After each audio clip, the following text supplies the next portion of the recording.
इकरामुल्लाह गाजी। औज़ुबिल्लाहिमिनश्शैतानिर्रजीम, बिस्मिल्लाहिर्रहमानिर्रहीम। शुक्रिया जनाब स्पीकर। आज ये मेरी पहली स्पीच है इस ऐवान में। सबसे पहले मैं अपने मुर्शद जनाब इमरान खान साहब का शुक्रगुजार हूं, उसके बाद अपनी पार्टी लीडरशिप का कि मुझ जैसे एक वर्कर को आज इस ऐवान में पहुंचाया। और ये सारी बात मेरा यहां तक पहुंचना इस बात का गमाज है कि जो इमरान खान ने एक विजन दिया नौजवान को, और जब वो कहा करते थे कि मेरे वोटर्स अभी बच्चे हैं, छोटे हैं, तो आज अल्हम्दुलिल्लाह हम बहुत सारे जवानों की सूरत में आज वो पार्लियामान में बैठे हैं। यहां पे बहुत सारी बातें हुई ज़मनी बजट के हवाले से, मैं उसके ऊपर इतनी तफसीली बात नहीं करूंगा, लेकिन एक दो चार नुकात जो मेरे दिल की आवाज हैं, जो मेरी समझ के मुताबिक चीजें हैं, वो आपके सामने रखना चाह रहा हूं। जनाब स्पीकर, 1862 के बाद से जो मनी बिल का कंसेप्ट ताजे बरतानिया ने हमें दिया, आज भी हम उसके ऊपर चल रहे हैं।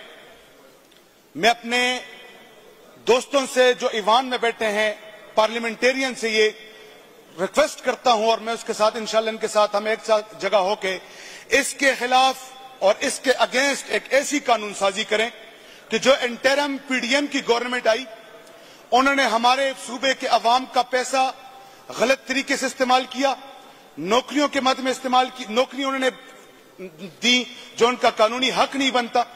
इन सारी चीजों के ऊपर हमने कमेटियां तो बनानी ही बनानी है। सीएम साहब ने भी कहा कि हम इनसे पूछेंगे, इन्होंने जो 11 अरब रुपए की करप्शन की उसके बारे में भी हम पूछेंगे, लेकिन हमें इसके खिलाफ मुस्तकबिल में इससे बचने के लिए हमने कानून साजी करनी है। जनाब स्पीकर, ये कानून साजी जो साबका अदवार में पाकिस्तान बनने के बाद ब्यूरोक्रेसी ने हमें कॉपी पेस्ट की सूरत में दी। वज़ीर मोहतरम बैठ जाएं। ब्यूरोक्रेसी ने जो पाकिस्तान आजाद होने के बाद जो भी कानून साजी की, कॉपी पेस्ट की सूरत में की, ये वही ब्यूरोक्रेसी है जिन्होंने हमारे साथ 9 मई के बाद ज्यादतियां की। मैं इस ऐवान के इस फोरम के ऊपर से आपसे ये रिक्वेस्ट करता हूं कि जितने भी ऑफिसर्स, उनको ओएसडी किया जाए, शफाफ इंक्वायरी कमीशन बनाया जाए, ताकि आइंदा ऐसा कोई मामला ना हो सके। जनाब स्पीकर, फॉर्म 45 की बात में मैं नहीं करूंगा, 47 की बात में नहीं करूंगा, मैं वो बात करूंगा जो इस पार्लियामान का इस्तेकाक है।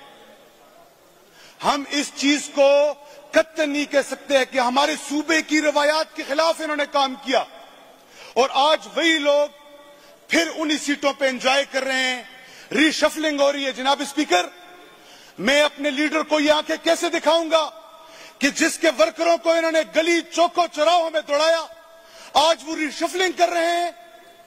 इस बात का मैं कत्तन हामी नहीं हूं। ऑफिसर्स बहुत हैं, हमें मालूम है जो करप्ट हैं, जो नहीं है। आप सब तमाम ईवान वालों को मालूम है। मैं अपनी जाती मफाद के लिए नहीं आया इस असेंबली में, मैं दोस्तियां और भाईचारे बनाने के लिए नहीं आया असेंबली में। मैं कानून की अमलदारी चाहता हूं इस सूबे में, और इंशाल्लाह हम लाएंगे इंशाल्लाह। जनाब स्पीकर, अब मैं एक ऐसे हल्के की बात कर रहा हूं, माजरत के साथ टाइम आपका जरा ज्यादा लूंगा क्योंकि पिछले 5 साल का टाइम भी बकाया है मेरे हल्के का। जनाब स्पीकर, मैं एक ऐसे हल्के से बिलोंग करता हूं जहां पे टूरिज्म के बेहतरीन पॉइंट्स हैं, जहां पे सूबे में सबसे ज्यादा ग्रेनाइट की माइनिंग की जाती है, जहां पे तरबेला डैम मेरे अजदाद की कब्रों पे बना हुआ है। कुछ भी हमने नहीं देखा, माइनिंग का कोई उसूल नहीं है, इसके ऊपर कोई टैक्स नहीं है, रियलिटी हमें मिल नहीं रही है। 1000 करोड़ मेरे बकाया जात हैं। जनाब स्पीकर, इन चीजों को आप इस पार्लियामान के जरिए से हल करवाएंगे, मुझे उम्मीद है इंशाल्लाह। माइनिंग वहां पे हो रही है मुस्तफा में, जो मेरे इलाके में दहशतगर्दों को ले आया, उसके नाम पे लीजें हुई, फिर कुछ ऑफिसर्स और ब्यूरोक्रेसी ने लीजें अपने नाम अलॉट की। बहुत बड़ा गंद बना हुआ है। मेरे सूबे का चप्पा चप्पा लीज शुदा है। यहां पे 2 किस्म की लीजिंग होती है, एक लार्ज स्केल और एक स्मॉल स्केल। जनाब स्पीकर, दोनों के ऊपर ठेकेदारियां की जा रही हैं।